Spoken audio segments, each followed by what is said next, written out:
Alright, I told you I'll be back this morning. So we're back. It's Tuesday, and we're gonna do this quality control, and we're gonna compare and contrast these two, and we're gonna combine them so you can hear some sound quality. Now it's a little bit early, and this is gonna be episode 2, so I don't want to be too loud because this box really gets loud as you hear it. It's not even. That's a quarter of the way up. This is halfway, this is 3/4, and this is max. If I press it, I'll probably break something. I'm not doing it. So right here, you have hey, you see the light moving? See the light moving in the air going down on the side? That's my proof right there of how light and sound go. You see it? That's some strange shit right there. But there you have it, man. All right, so look, just right here, you see it going down. Follow my finger. It's crazy, and it's like hexagon shape. All right, so let's talk this noise. Now, go to initial patch. You just switch it and it changes because you actually have to write the patches as you do in the blow field. Now, let's open up with some navigation. So you hit edit in oscillator 1. Okay. Now oscillator 1, this knob controls the shape here. You guys probably can't see it, and the angle's always screwed up because this piece of shit camera and this light. Whatever, it doesn't matter. Look, this knob controls the shape. I'm telling you that right now. When you turn it all the way to the left, it goes to spectral wave, and it says wave select. When you turn this all the way to the left, or this one, because these knobs right now, when you're in this menu, these knobs are the same function. Okay. So if you turn this knob or this knob, okay, all the way to the left, it goes a sine, and then it goes a triangle. But see, it's so hard to get it. Say when I twist it from sine, I'm telling you right now, when I twist it from sine to here, it goes to wave 5. I barely turn the knob. It's too responsive. Like there's something wrong with this thing. That's another reason why I can't fuck with it. Now it goes sine triangle, and it goes from wave 3 all the way up to wave 64. Now that's a spectral waveform.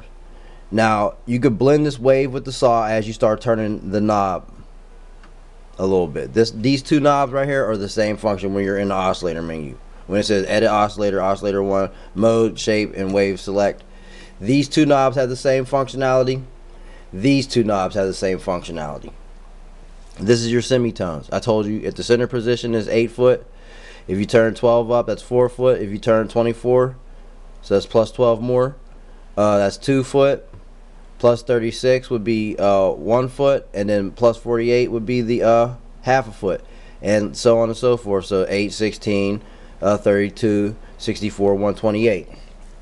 You can also detune oscillator 2 and 3 only with this knob.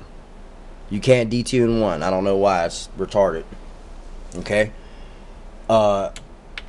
When you're in the oscillator menu, there's this knob here controls the mode selection. So you have classic oscillators, or you could have a hypersaw. You could have wavetable, wavetable PWM, or what I would want to call a wave width modulation. Excuse me. There's grain simple, grain complex, and formant simple and formant complex, which I think are redundancies, but we'll get into that in a bit. So let's go back to classic oscillator.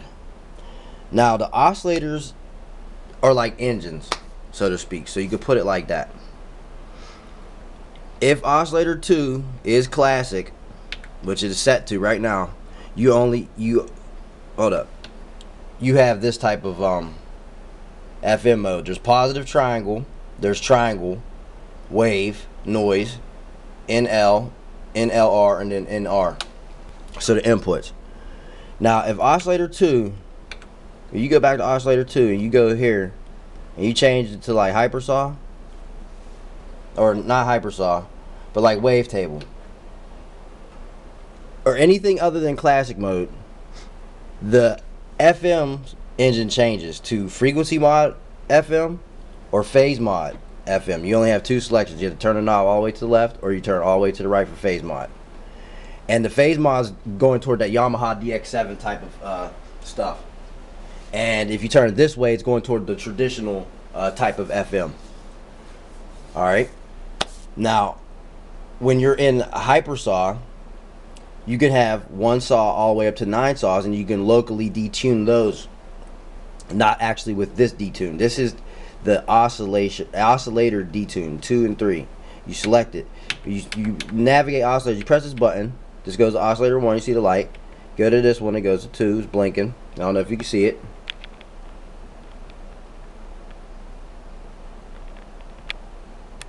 It's blinking. Then you go to 3. 3 has its own individual volume. These two cannot be individually mixed. It just balances it. If you turn this all the way to the right, it's oscillator 2 only. You hear it, and as you start turning it to the left, you start hearing 1 blend in, and then in the middle it's an even blend, and then all the way to the left is 1. Excuse me again. There's 2 filters. You have a selection of low pass, high pass, and band stop, which will also be known as notch. And an analog filter, which is resonant. You cannot play the filters on here. That's a false advertisement. You can only play the analog filters resonantly.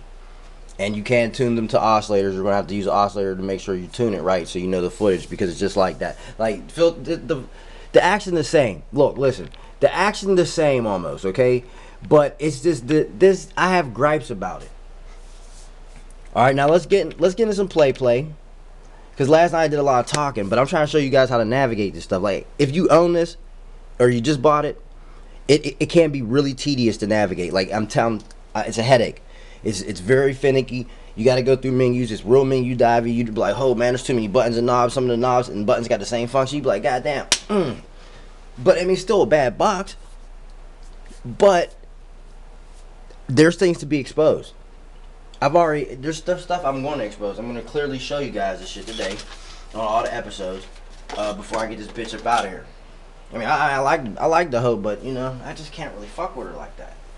You know, she a big, she rotund, you know. But I think I like skinny mini though. I think I like a skinny mini thing. Not like that. Gotta be thinny though. Gotta be kind of thick, but kind of skinny. And the Blowfield's built like a tank.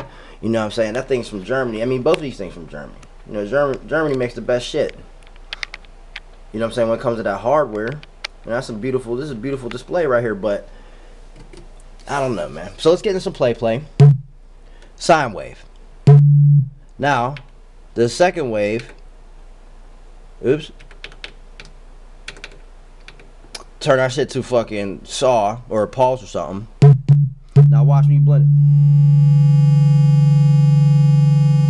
it. See what I mean? Now it's square. See how it goes? Then you put it in the middle. See, this thing loud.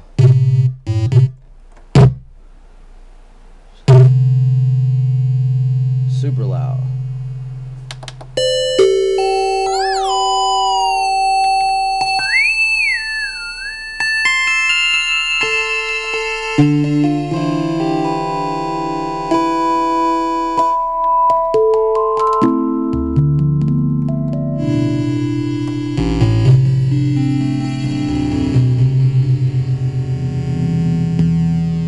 Now you can't sync it.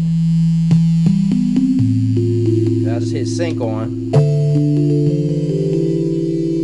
Now when you go to LFO has some weird settings. So let's go to LFO. Let's talk a little bit about that. This is just the introductory episode with some play on this box, because like I'm gonna bust this shit all down. I'm gonna make I'm streaming back to back, bang, bang, bang, like that. You know what I'm saying? Single shot and this shit all the way through until it look like Swiss cheese.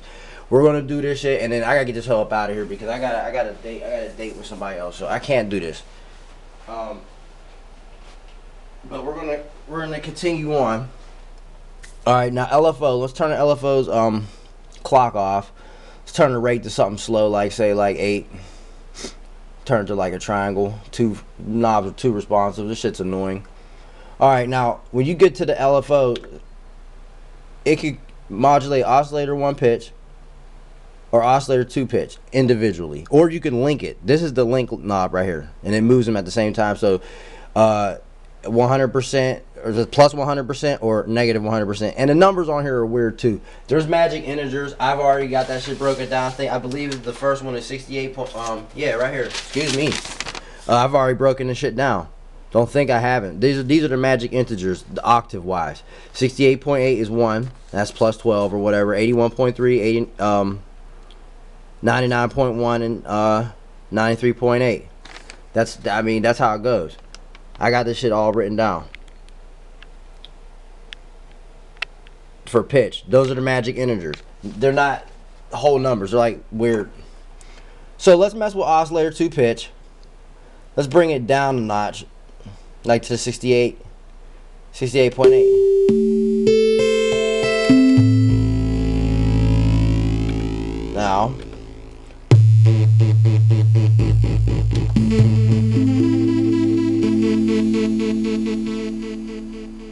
Now it's hard on here to know the degree of which your LFO is at. There's another thing too. You can't see, like, there's no, you know how on a blow field you can see waves and how to move and LFOs and that. They don't get that on here. You just get numbers, and that's fine. I can deal with that because it really boils down to the numbers. The numbers don't lie. But it'd be a little bit better if you could actually see the contour of the wave. So I don't know. That's my personal preference.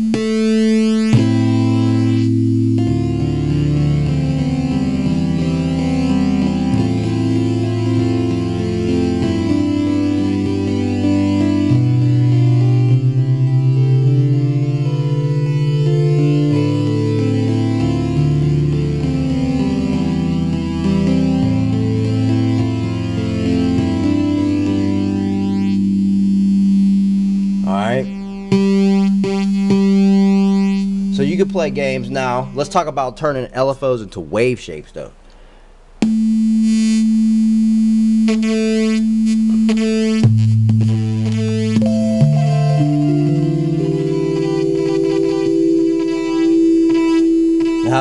How this works is when you mess with this contour.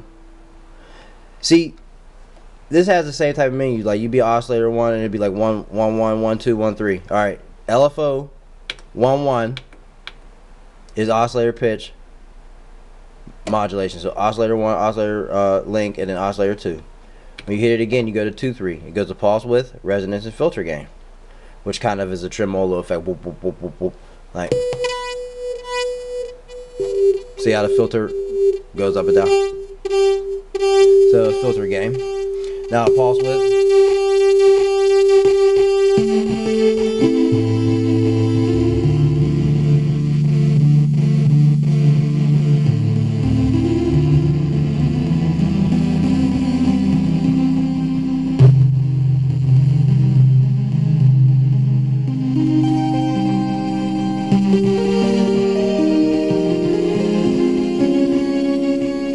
So you can screw around with some stuff with these LFOs. Now LFO 2 is a bit different. Its destinations are a little bit different. You can manipulate shape 1 and 2, FM amount, and panorama. That's on 2 and 3. And then you can also assign the target amount. So that's a modulation. It has a modulation destination slot, and you just set it and it just does it, because this would actually be the source. So they're all so technically you got slot 1, slot 2, slot 3, slot 4, slot 5, and slot 6. The LFOs are technically slots themselves. So you actually have 9 slots because these are the set sources. So if you're going to use LFOs as sources, then if you go into my matrix, you don't need to mess with LFOs. I mean, you still can, and it'll still fuck with the sound because this has a lot of processing power. But yeah, this is how this thing is like basically working. This episode is getting a little bit long. I'm gonna continue on from here. Bang bang, Crowtown. You know what time it is.